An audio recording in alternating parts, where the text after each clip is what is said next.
You know, they say money can't buy happiness, but it sure can buy you the satisfaction of proving everyone wrong. My name is Marcus, and I'm about to tell you the story of how a $50 loan from my older brother turned into the most expensive lesson he ever learned about underestimating family. Growing up in Detroit, my brother Jake and I were as different as two people could be. He was the golden boy, the one who always had his act together, while I was the dreamer, the one who adults would shake their heads at and say, "That boy's got his head in the clouds." Jake was 3 years older, and he never let me forget it. Every conversation felt like a reminder of how much more successful, more organized, more responsible he was than me. I remember the exact moment this story really begins.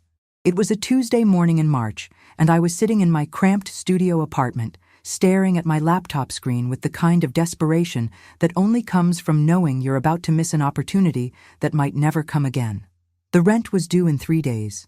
I had $17 in my checking account, and my credit cards were maxed out from trying to keep my small consulting business afloat during the worst recession I'd ever experienced. But here's the thing about rock bottom. Sometimes it's the most solid foundation you'll ever find to build something incredible. I'd been working on this idea for months. A software solution that could revolutionize how small businesses manage their inventory and customer relationships. I knew it was brilliant. I knew it could change everything, but I needed just enough money to cover my rent so I could focus entirely on the final development phase instead of scrambling for survival. That's when I swallowed my pride and called Jake. Now let me paint you a picture of my brother. Jake had landed a management position at a Fortune 500 company right out of college, drove a BMW, lived in a pristine suburban home with his wife Sarah, and had never missed a payment on anything in his entire life. He was the kind of person who organized his sock drawer by color and had a 5-year financial plan that he actually followed. The phone rang 3 times before he picked up, and I could hear the irritation in his voice before he even said hello. "What do you want, Marcus?" No greeting, no, "How are you doing?" Just straight to the point. That was Jake. "Hey, Jake, I hope you're having a good morning. Listen, I hate to ask, but I'm in a bit of a tight spot, and I was wondering if you could help me out with a small loan. Just $50 to help me cover part of my rent this month. I know it's not much, but it would really help me out, and I promise I'll pay you back as soon as I can." The silence on the other end of the line lasted so long I thought he'd hung up. Then came the laughter. Not a chuckle, not a polite laugh, but full-blown, belly-shaking laughter that went on for what felt like an eternity. When he finally caught his breath, his words cut through me like a knife. $50? Marcus, you're 32 years old, and you're calling me to borrow $50? Do you realize how pathetic that sounds? I spend more than that on lunch some days. You know what your problem is? You've never learned to be responsible. You've never learned what it means to plan ahead, to save money, to build something real.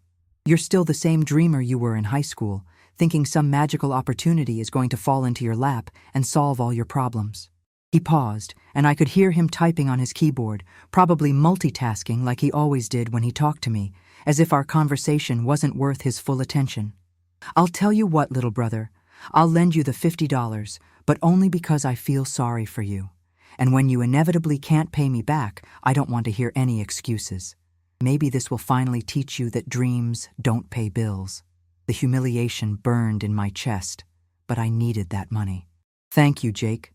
I really appreciate it, and I promise you'll get it back." "Sure I will," he said, and I could practically hear him rolling his eyes. "I'll transfer it to your account, but Marcus, this is the last time. I'm not your personal ATM, and I'm tired of watching you fail at everything you touch. Maybe it's time you got a real job, something stable, something that actually pays the bills instead of these ridiculous business ventures that never go anywhere." The line went dead, and I sat there staring at my phone, feeling smaller than I had in years. But you know what? Sometimes the people who hurt us the most are the ones who give us the greatest motivation to prove them wrong. Jake's words didn't break me. They ignited something inside me that had been dormant for too long. That $50 covered exactly what I needed it to cover, and for the next 3 months, I threw myself into my work with an intensity I'd never experienced before.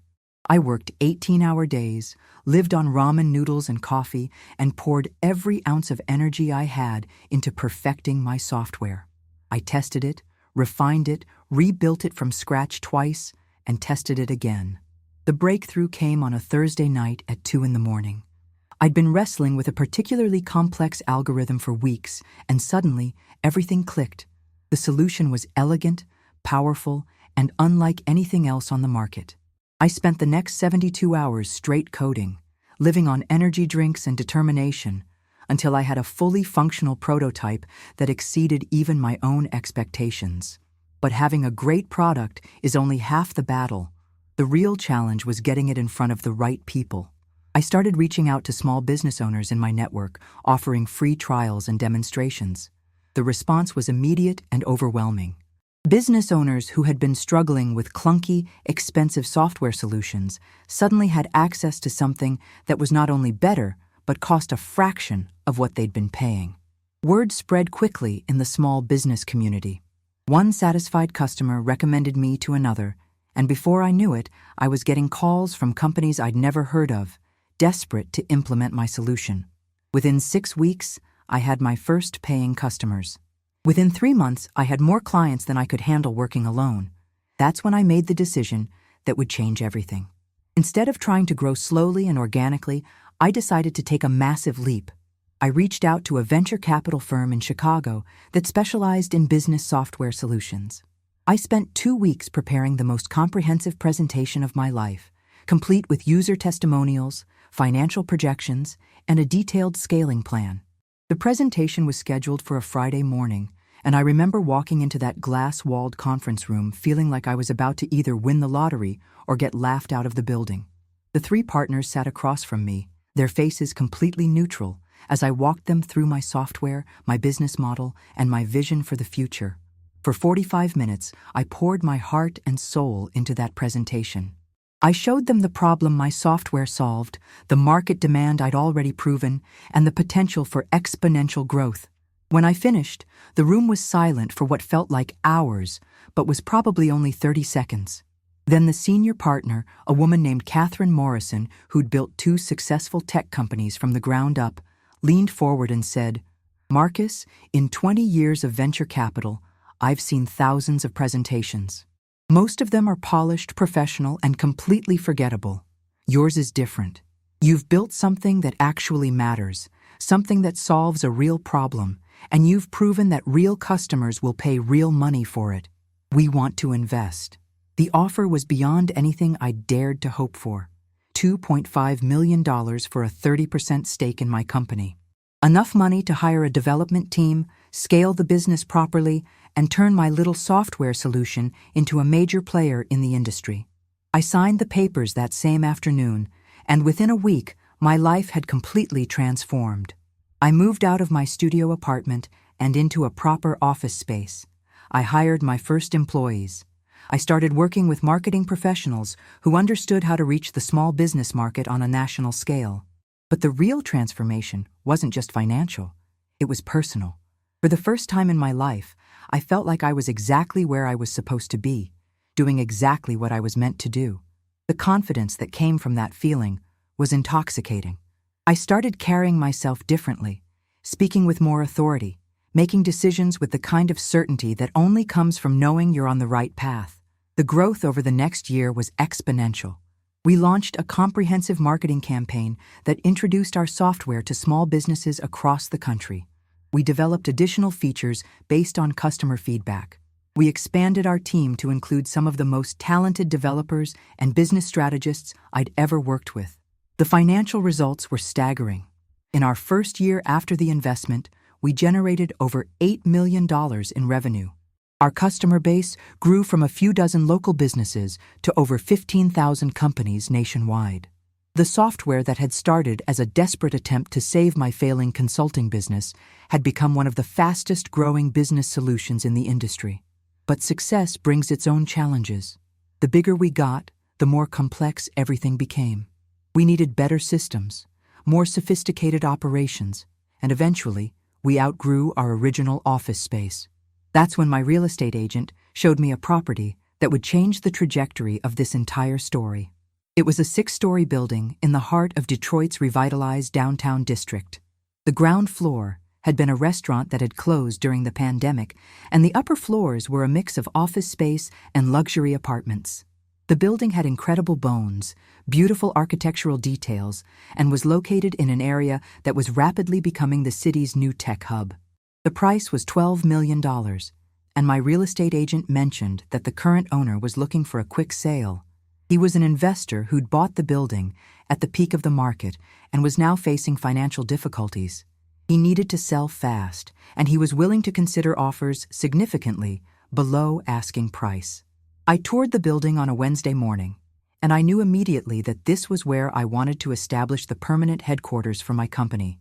The space was perfect, large enough to accommodate our growing team, located in a thriving business district, and architecturally stunning enough to make a statement about who we were and where we were going. But here's where the story gets interesting.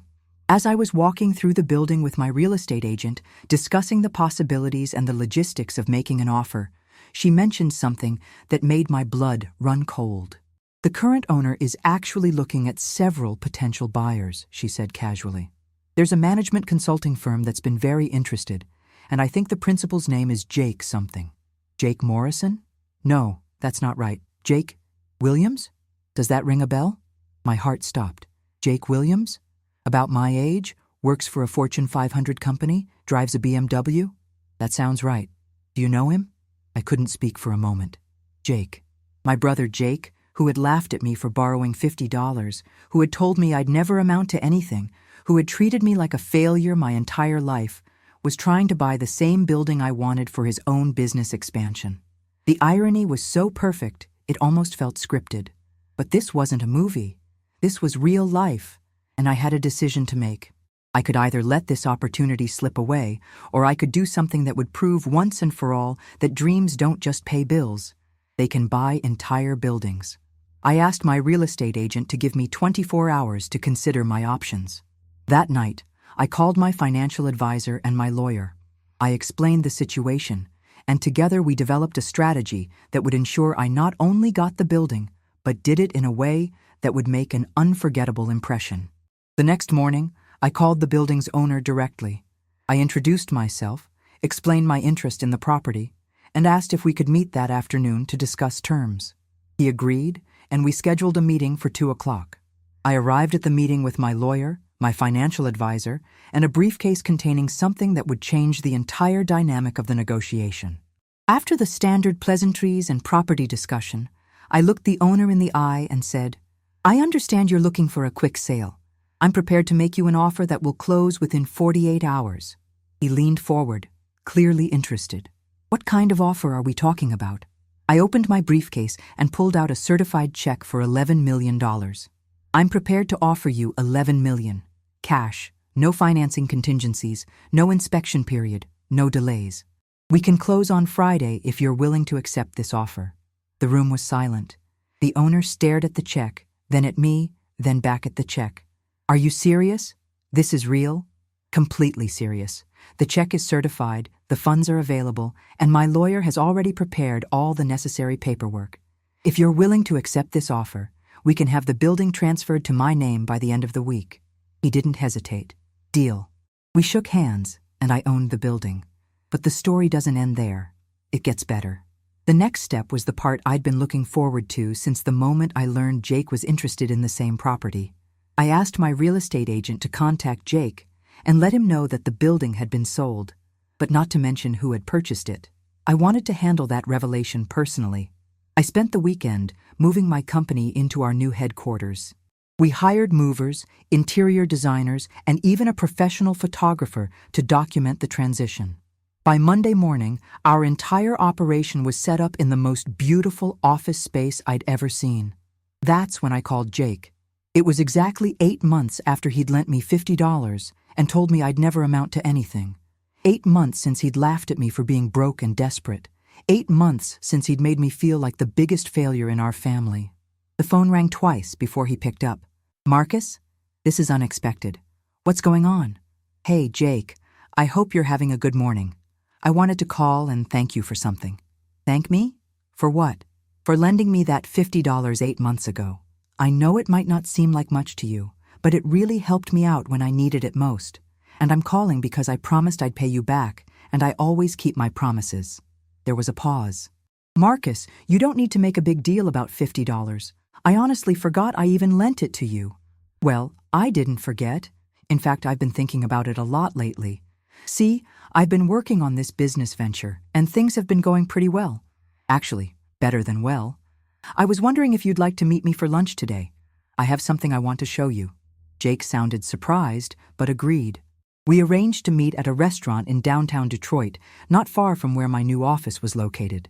I arrived early and chose a table by the window with a perfect view of my building. Jake walked in exactly on time, wearing one of his perfectly pressed suits and carrying his leather briefcase. He looked exactly the same as he had 8 months earlier, successful, confident, and completely unaware that the balance of power between us had fundamentally shifted. "So," he said as he sat down, "what's this mysterious thing you want to show me? And please tell me this isn't another one of your get-rich-quick schemes." I smiled and pulled out an envelope.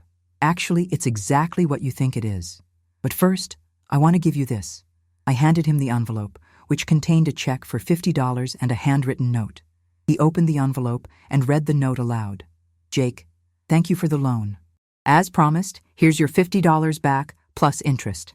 I hope this teaches you that dreams don't just pay bills. Sometimes they buy entire buildings. Love, your little brother Marcus." Jake looked up at me confused. "What does this mean? What buildings?" I pointed out the window to the 6-story building across the street. "That building. The one you were trying to buy for your consulting firm expansion. The one that just sold last week." His face went pale. "You're telling me you bought that building? Marcus, that building costs millions of dollars. There's no way you could afford—" $11 million, I interrupted. "I paid $11 million in cash last Friday. Would you like to see the deed?" I pulled out my phone and showed him the digital copy of the building's deed, clearly showing my name as the owner. Jake stared at the screen, his mouth opening and closing like he was trying to speak but couldn't form words. "How is this possible?" he finally whispered. "Remember that ridiculous business venture you were so worried about? The one you said would never go anywhere? Well, it turns out there was a pretty significant market for what I was building. We got a venture capital investment, scaled nationally, and just closed our first year with over $8 million in revenue. The building is our new headquarters." Jake was still staring at the deed on my phone. $8 million in revenue? From your little software thing?" "From my little software thing," I confirmed. "We've got over 15,000 clients now, a team of 43 employees, and we're projected to do over $20 million in revenue next year. But you know what the best part is, Jake? The absolute best part?" He looked up at me, and for the first time in our entire relationship, I saw something in his eyes I'd never seen before. Not just surprise or shock, but genuine respect. "The best part is that none of this would have happened if you hadn't laughed at me that day. If you hadn't made me feel so small, so worthless, so convinced that I needed to prove you wrong. Your $50 loan didn't just help me cover my rent.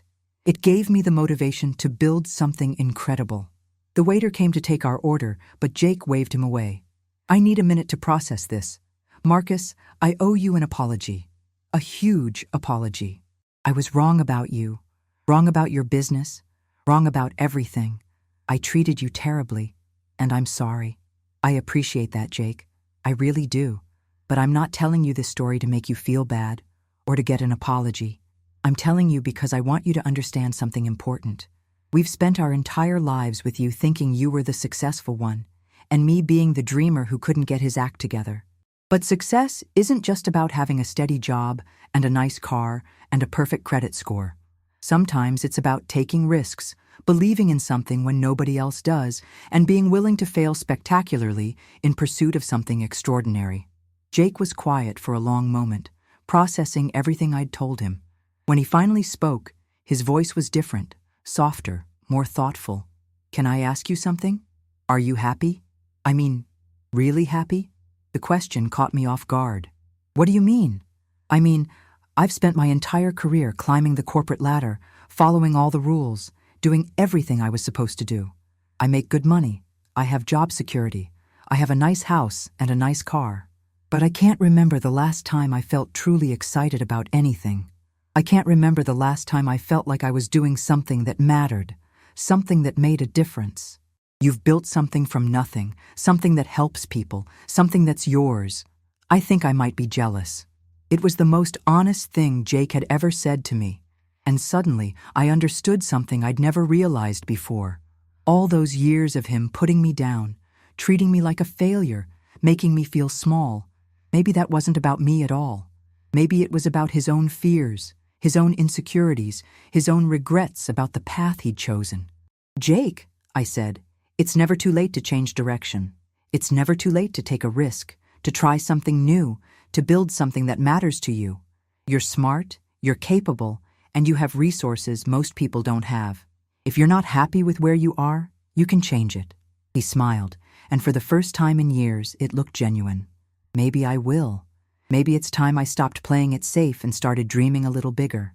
We finished our lunch, and I gave him a tour of my new building.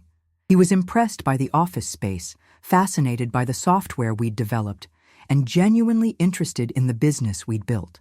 As we walked through the floors of the building, I found myself seeing Jake not as the critical older brother who had always made me feel inadequate, but as someone who had been trapped in his own version of success, someone who had been just as limited by his choices as I had been by my circumstances. When we reached the top floor, which I'd converted into a combination conference room and lounge area with floor-to-ceiling windows overlooking the city, Jake stopped and looked out at the Detroit skyline. "Marcus, I want to ask you something, and I want you to know I'm asking as your brother, not as someone who's trying to get something from you." "What's that?" "I've been thinking about leaving my job, about starting something on my own. I have some ideas, some connections, and I've saved up a pretty significant amount of money over the years. Would you be willing to give me some advice? Not as an investor or a partner, just as someone who's been through the process of building something from scratch?"